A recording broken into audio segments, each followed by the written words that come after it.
Olá, senhores. Vamos começar hoje a nossa primeira aula visando ao concurso de delegado.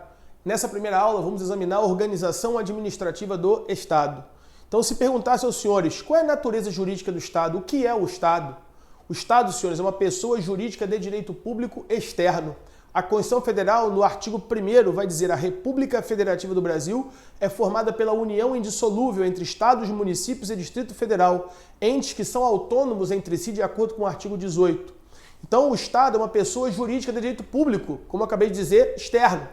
É bem verdade que poderia te perguntar também qual é a definição, ou seja, quais são os elementos que definem, que constituem um Estado.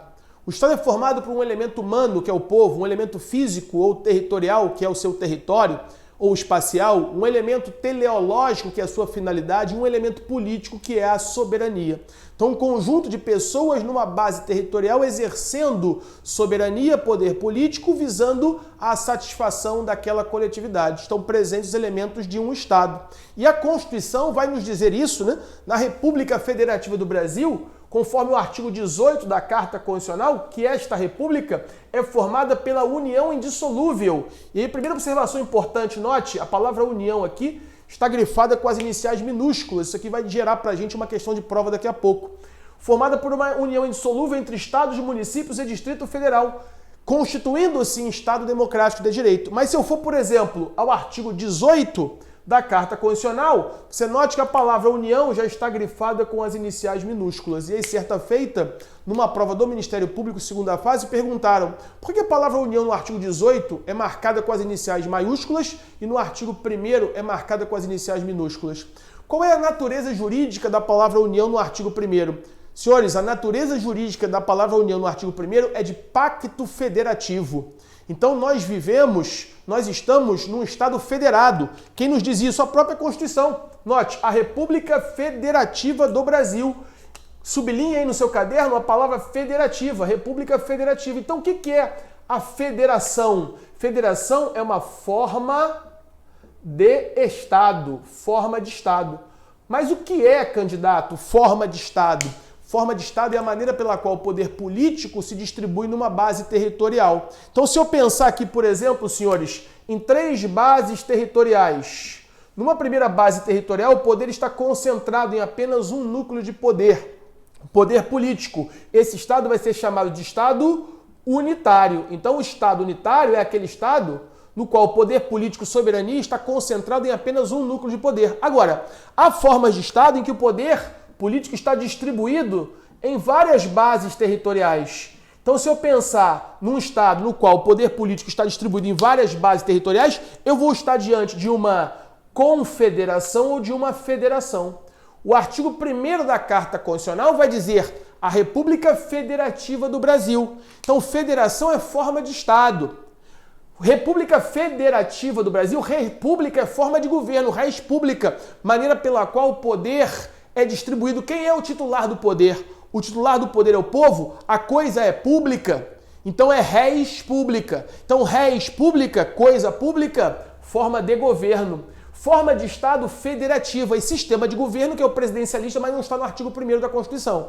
Então, voltando para cá, se o poder está concentrado em apenas um núcleo de poder, o poder político, o Estado é o Estado unitário. Mas o que me interessa são os outros dois, o Estado confederado e o Estado federado, até para que possamos examinar o nosso caso, que pode ser uma pergunta numa própria delegado. Ora, o que vai diferenciar a confederação da federação? É a natureza do poder político que está distribuído numa base territorial.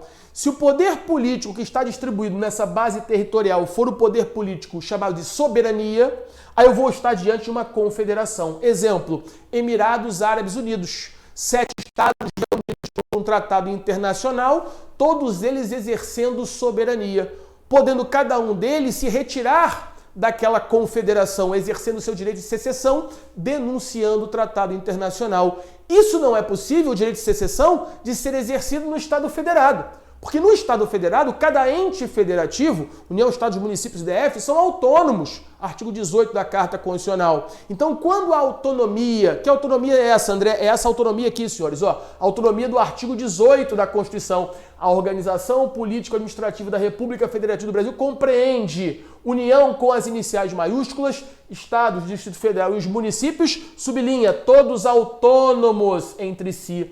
Essa autonomia aqui, daqui a pouco a gente vai ver, significa 4 capacidades. Mas quando essa autonomia estiver distribuída numa base territorial, autonomia aqui, manifestação do poder político, eu vou chamar essa forma de Estado de federação. Então, se numa prova oral de constitucional ou de administrativa eles perguntar, candidato, qual é a diferença da confederação para a federação? A federação e a confederação, nas duas, em ambas, o poder político está distribuído numa base territorial. Porque se ele tivesse concentrado, seria um Estado unitário. Então, até aí é um ponto de similitude entre essas duas formas de Estado, confederação e federação. Só que na confederação, o poder político, grave isso, que está distribuído na base territorial é a soberania. Exemplo, Emirados Árabes Unidos. Já na federação, o poder político que está distribuído na base territorial é a autonomia. André, o que significa autonomia? Autonomia, a gente vai ver daqui a pouco, significa 4 capacidades. Capacidade de autogoverno, capacidade de autoadministração, capacidade de autofinanciamento, capacidade de autolegislação. Ora, isso é autonomia política. Quando essa forma de poder político estiver distribuído na base territorial, aí eu vou estar diante de uma federação. E aí o examinador, querendo aprofundar, pode perguntar assim, candidato, mas o que é uma federação centrípeta? Federação pode ser centrípeta ou pode ser centrífuga. Senhores, vamos lembrar aqui da máquina de lavar louça, né? Centrífuga, uma fuga do centro, lá da física, centrífuga. Isso já foi questão de prova para concurso, André? Já perguntaram, prova do MP do Rio de Janeiro, o que é uma federação centrípeta, o que é uma federação centrífuga. Ora, quando você acaba de lavar a roupa, a máquina de lavar roupa, a roupa está onde? Está nas bordas da máquina. Ah, André, eu nunca lavei roupa, eu não sei. Então, dê uma olhadinha se você tiver, deve ter uma em casa, dê uma olhadinha como é que fica a roupa quando você desliga a máquina. Está toda nas bordas da máquina. Porque aquela máquina de lavar, ela é comandada por uma força centrífuga, que foge do centro. Então, grave isso. Por quê? Ora, uma federação centrífuga, ela sai de um Estado unitário. O Estado unitário que eu acabei de demonstrar aqui é aquele no qual o poder político está concentrado em um único núcleo de poder. E agora, esse poder que está concentrado no centro, ele vai se irradiar para as periferias, que eram detentoras meramente de descentralizações administrativas. Então, se você pensar, por exemplo, no Brasil, colônia, era um Estado unitário, colônia de Portugal. Ora, cada uma das partes do Brasil era colônia de Portugal, não tinha nenhum poder político. O poder político estava onde? No Estado Unitário de Portugal. Quando o Brasil vira uma federação com a independência, a República Federativa do Brasil, cada ente federativo passa a ter autonomia. Então o poder que estava concentrado em um núcleo de poder, ele foge do centro. A nossa federação, então, é a federação centrífuga. Já a Federação Americana, que era oriunda de uma confederação, porque cada uma das 13 colônias americanas tinha soberania, essas colônias perdem soberania e ganham autonomia. Para quê? Para que a soberania esteja concentrada. Ela estava na periferia, cada uma das colônias tinha soberania, porque vinha de um Estado confederado, passa a ser uma federação, Estados Unidos da América. Agora, quem tem soberania são os Estados Unidos da América. Cada uma das ex-colônias, que agora são estados, não tem mais soberania, tem autonomia. Então a soberania estava na periferia e veio para o centro. Ou seja, se veio para o centro, uma federação centrípeta. Então a federação centrípeta é aquela originária de uma confederação. Ou seja, federações que outrora eram confederações dão ensejo a federações centrípetas. Já federações que eram estados unitários são federações centrífugas. Nosso exemplo, Brasil, federação centrífuga. Federação Americana, federação centrípeta. Isso já foi questão de prova de concurso. Então, estamos começando aqui o nosso estudo analisando a organização político-administrativa do Brasil. Ora, eu não tenho como passar para o direito administrativo propriamente dito, examinando, por exemplo, autarquia, empresa pública, sociedade ato administrativo, poderes administrativos, que nós vamos ver nas aulas futuras, sem que você tenha uma base, senhores, com fundamento, com alicerce nesses conceitos. Porque daqui a pouco a gente vai ver que o direito administrativo ele vai reger relações jurídicas obrigacionais, muitas vezes, que vão envolver o Estado e o administrado. Só que a pergunta é, o Estado, ele desempenha competências? Sim, administrativas, legislativas, jurisdicionais. Então eu preciso saber que o direito administrativo, ele vai estudar relações jurídicas com pessoas jurídicas de direito público interno, União, Estados, Municípios e DF, artigo 18, que vão se embrenhar em relações jurídicas com administrados, criando direitos e obrigações para ambas as partes.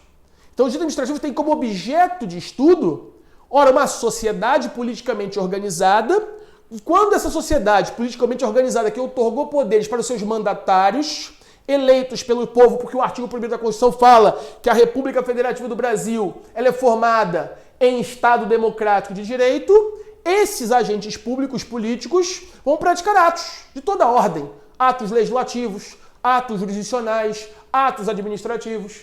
Então, quando chegarmos lá na aula de ato, que a gente for dar o conceito de ato, manifestação de vontade unilateral por parte do Estado de que ele faça às vezes, que visa materializar a vontade do legislador infraconstitucional, passivo de exame de legalidade por parte do Poder Judiciário, que modifica, adquire, resguarda, transfere ou extingue direitos e obrigações do Estado ou de particulares atingidos pela prática do ato. André, que maluquice! Você está cheirado? Não, senhores. Eu estou apenas trazendo o conceito de ato administrativo. Eu não consegui anotar, e nem é para anotar agora. Você vai anotar isso na aula de ato administrativo, que não é hoje. Hoje a aula é de organização administrativa do Estado. E dentro deste conceito de organização administrativa do Estado, eu preciso saber o que é o Estado. Se é isso que eu vou estudar, como é que eu vou saber onde é que o direito administrativo se encaixa nessas relações jurídicas? Ora, ele vai reger relações jurídicas que tem mais de uma parte. Uma relação é uma parte A se relacionando com uma parte B. Quem é a parte A? O Estado. E a parte B pode ser um outro Estado, pode ser um administrado. Mas como é que eu vou conseguir estudar a relação se eu não conheço as partes? Então, inicialmente, eu preciso definir com você o que é o Estado. O Estado República Federativa do Brasil, ela exerce soberania ou ela é soberana? É uma outra questão que pode aparecer numa prova de administrativo ou de constitucional. Então, lembre-se, senhores, a República Federativa do Brasil, ela é soberana. Mas e a União? A União Federal, que tem competência administrativa no artigo 21 da Carta Constitucional, que tem competência legislativa no artigo 22 da Carta Constitucional, a União não é soberana? Não, a União não. A União é autônoma.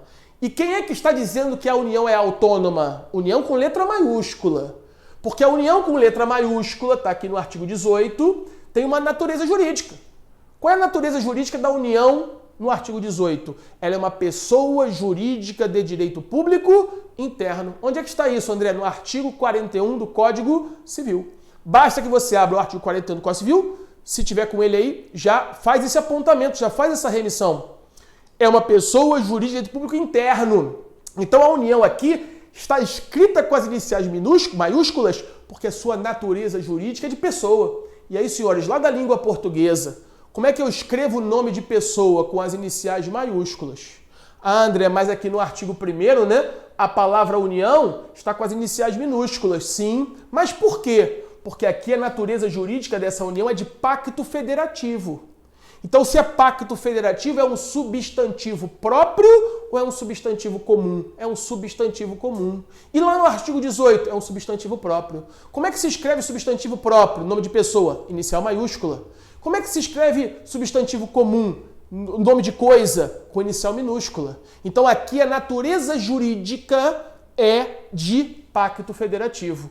Esses entes federativos que formam a federação, União, Estados, Municípios e Distrito Federal, exercem autonomia, mas não exercem soberania. Existe um poder acima do deles, que é o poder da República Federativa do Brasil. Então, se você pode perguntar, candidato, clássica questão de prova, né?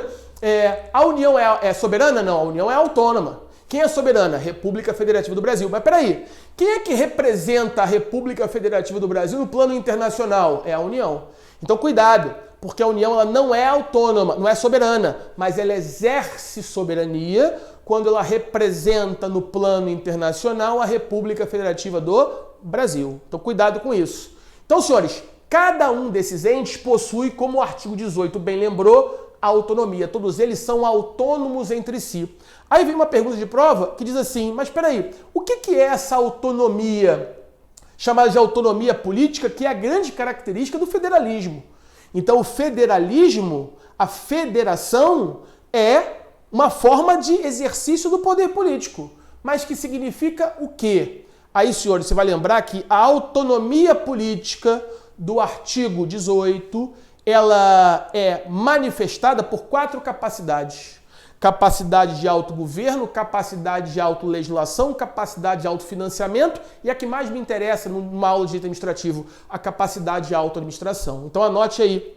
André, você fala muito rápido, não tem problema, a aula é online, senhores. É só o senhor dar uma pausa aí e anotar o que você quer. Então, autonomia política do artigo 18, 4 capacidades. Capacidade de autogoverno, capacidade de autoadministração, capacidade de autolegislação e capacidade de autofinanciamento. O que significa cada uma delas? Vamos lá. Anote, capacidade de autogoverno significa possuir Constituição própria e ter a capacidade de escolher seus próprios governantes. Então, capacidade de autogoverno significa ter Constituição própria e a capacidade de eleger seus próprios governantes. A União, senhores, União Federal, ela tem Constituição própria? Constituição da República Federativa do Brasil. Outra questão que pode surgir na prova. É uma Constituição nacional ou é uma Constituição federal? Tem diferença entre Constituição Nacional e Constituição Federal, senhores? Ora, isso já foi pergunta de prova e pode aparecer. Alguns autores do direito constitucional fazem essa diferenciação. Constituição Nacional é aquela que vai se aplicar a toda a República Federativa do Brasil. Então, por exemplo, o artigo 5º da Carta Política. Todos são iguais perante a lei, sem distinção de qualquer natureza, assegurados aos brasileiros e aos estrangeiros residentes do país, dita vida, liberdade, igualdade, segurança, propriedade, dentre outros. Ora, quando eu olho o artigo 5º da Constituição, eu estou tratando da Constituição Nacional ou Federal? Os direitos fundamentais, a vida, liberdade, propriedade, igualdade e segurança, só valem para um ente federativo? Só são aplicados em determinado espaço geográfico ou territorial? Ou vale para todas as relações jurídicas dentro do território marcado pela República Federativa do Brasil? Vale para todos os territórios, senhores. Vale para todos os espaços. Rege todas as relações jurídicas. Então isso é aplicado não no âmbito de um território, apenas do território do Estado do Rio de Janeiro, de São Paulo, de Minas, do Espírito Santo. Vale para toda a coletividade. Todos aqueles que estejam sobre a guarda da Constituição Federal vão estar protegidos, vão ter direitos e garantias fundamentais. Vida, liberdade, igualdade, segurança e propriedade. Então esse artigo 5º faz parte da Constituição Nacional. É aquela diferença que você aprende, né, entre lei nacional e lei federal. O Código de Trânsito Brasileiro é uma lei nacional ou uma lei federal? O Código de Trânsito Brasileiro é uma lei nacional. Agora, a Lei 8.112/90, Estatuto do Servidor Público Civil da União, é uma lei nacional ou uma lei federal? Aí é uma lei federal, porque só vale para os servidores públicos civis da União. Então, a 8.112 é lei federal, só vale para a União. O Código de Trânsito Brasileiro, o Código Penal, o Código Tributário Nacional são leis nacionais. A Lei 8.112/90 já é uma lei federal. Da mesma forma que eu posso fazer esse cotejamento numa prova, eu posso perguntar qual é a diferença de de Constituição Nacional para Constituição Federal? Ora, a Constituição Federal são aquelas normas ou leis constitucionais que só se aplicam à União. E aí sim eu teria uma Constituição Federal. Por mais que se fale usualmente no jargão jurídico Constituição Federal, mas tem diferença em Constituição Nacional e Constituição Federal. Então, dê-me um artigo, candidato, pergunta examinando a prova oral para delegado, dê-me um artigo que faça parte só da Constituição Federal. Artigo 21, por exemplo. Compete exclusivamente à União. A competência do 21 da Constituição, primeiramente, é uma competência administrativa, exclusiva. Isso não está escrito, mas tem que colocar lá. Então, abre a Constituição, vai no 21. O 21 diz, compete à União. Você puxa uma seta lápis e diz assim, competência de natureza administrativa e uma competência exclusiva da União. Ser exclusiva significa que ela não pode delegar para outro ente federativo, vou falar disso um pouco mais à frente, né? Mas a União tem lá uma norma, no artigo 21, que traz uma competência exclusiva administrativa dela, pessoa jurídica de direito público interno. No artigo 22, se você continuar aí, você vai ver que compete privativamente à União legislar sobre. Então tem o artigo 22 trazendo uma competência legislativa da União, competência legislativa privativa. Então essas duas normas, só para citar como exemplo, poderia falar de outras, poderia falar do 25 parágrafo 2º para os estados, e aí seriam normas da Constituição na Constituição Nacional que não se aplicam à União, mas se aplicam aos estados. Distribui competência para os estados. Mas aqui eu estou querendo tratar da Constituição Federal. Artigo 21 e 22 são normas da Constituição Federal e não da Constituição Nacional, porque só valem para a União. Então não perca de vista que eu posso ter uma Constituição Nacional e uma Constituição Federal. Eu falei isso tudo para dizer o quê? Ora, estamos examinando o primeiro elemento da autonomia. O primeiro elemento da autonomia é a capacidade, é possuir Constituição própria e ter a capacidade de eleger seus próprios governantes. Faço uma pergunta aos senhores. A União tem Constituição própria? Acabei de ver que tem, Constituição Federal. E tem a capacidade de eleger seus próprios governantes? Tem, previsto também na Constituição. Ou seja, então a União preencheu o primeiro requisito da autonomia. E os estados? Estado do Rio de Janeiro, Estado de São Paulo, Estado de Minas, tem Constituição própria? Tem. Constituição do Estado do Rio de Janeiro. Oriundo do poder constituinte derivado decorrente, que é o poder de que gozam os estados para produzirem suas próprias constituições. E os estados podem eleger seus próprios governantes. Os municípios, cuidado agora, os municípios possuem Constituição própria? Aí não, senhores. O município possui lei orgânica municipal. E a lei orgânica municipal, André, tem natureza jurídica de Constituição? Não. Não tem. Fora do Distrito Federal. O Distrito Federal saiu que ele não pode se dividir em municípios. Então, a Constituição, a lei orgânica do Distrito Federal é uma norma híbrida. Ela faz às vezes de Constituição estadual e às vezes de lei orgânica municipal. Tanto que eu posso ajuizar uma DIN em face da lei orgânica do Distrito Federal? Posso, desde que o objeto de incidência sejam as normas que tratam de matéria estadual. Se forem normas que tratam de matéria municipal na lei orgânica do DF, não pode ser objeto de ADIM, porque ADIM só para lei federal e lei estadual, conforme você estudou lá em direito constitucional. Então, cuidado com isso. Então, União, Estados, Municípios e DF possuem Constituição própria, tirando os municípios, porque município tem lei orgânica municipal. Ah, André, como é que eu vejo isso? Olhando o artigo 11 do ADCT caput, parágrafo único. O artigo 11 do ADCT, senhores, vai dizer o seguinte: promulgada a Constituição Federal, as Assembleias Legislativas dos Estados terão um ano para promulgar as Constituições estaduais, dotadas de poder constituinte. Então, quando você olha o artigo 11, eu queria que você abrisse aí o artigo 11 da Constituição, do ADCT, para que você visse uma passagem aí. O artigo 11 do ADCT vai dizer o seguinte, que, promulgada a Constituição Federal, os estados, vírgula, dotados de poder constituinte, sublinha, dotados de poder constituinte, no prazo de um ano, promulgarão suas constituições estaduais. Ok? Agora, dê uma olhada no artigo 11, parágrafo único do ADCT. Promulgadas as constituições dos estados, os municípios terão, se não me engano, aí o prazo são 6 meses, para promulgar as leis orgânicas do município. Lei orgânica municipal. Só que no ADCT, quando o constituinte falou no ADCT da lei orgânica do município, não falou dotado de poder constituinte. E aí isso ele falou, fez essa alusão no artigo 11 caput do ADCT. Então, quando os estados promulgam suas constituições estaduais, o fazem, segundo o ADCT, dotado de poder constituinte derivado decorrente.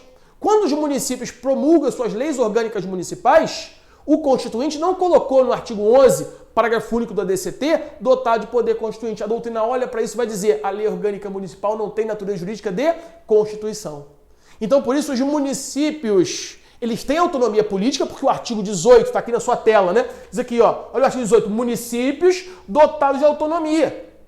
Mas um dos alicerces da autonomia, e que é o primeiro que nós estamos estudando, é a capacidade de eleger seus próprios governantes, isso os municípios possuem, e também possuir Constituição própria. Só que os municípios não possuem Constituição própria. Os municípios, você vai olhar o artigo 11 do ADCT, se eu não me engano é o parágrafo único. E o parágrafo único não falou dotado de poder constituinte. Só que o artigo 11 do ADCT caput, quando falou dos estados, está aqui, ó, quando falou dos estados, falou que os estados dotados de poder constituinte elaborarão suas constituições estaduais. Então os estados possuem Constituição própria. Já os municípios não possuem, porque a lei orgânica municipal não tem natureza jurídica de Constituição. Então a nossa federação é uma federação esquisita. Só que você não pode escrever na prova federação esquisita. Você vai dizer que a nossa federação é uma federação anômala. E por que a nossa federação é uma federação anômala? Porque deu aos municípios autonomia política no artigo 18, mesmo sem o município não ter os 4 requisitos da autonomia política: capacidade de autogoverno, capacidade de autolegislação, autofinanciamento e autoadministração. Dessas 4 capacidades aqui, uma delas o município não tem, que já é a primeira que nós estamos estudando: capacidade de autogoverno, porque autogoverno significa ter Constituição própria, e o município não tem Constituição própria, o município tem lei orgânica municipal, cuja natureza jurídica não é de Constituição. Examinando isso a partir do artigo 11 do ADCT caput e parágrafo único. Então, se ainda assim o legislador constituinte deu aos municípios esta competência, ou seja, deu ao município autonomia política, mesmo sem ele ter as 4 capacidades da autonomia, a literatura, a doutrina vai chamar nossa federação de federação anômala. Tranquilo isso, senhores? Dúvidas? Estou chegando ao final desse primeiro bloco. No segundo bloco, continuaremos a examinar a federação na autonomia nas 4 capacidades. Vimos a primeira, vamos fechar as outras 3 para dar continuidade na matéria. Espero os senhores lá. Fiquem com Deus. Um abraço.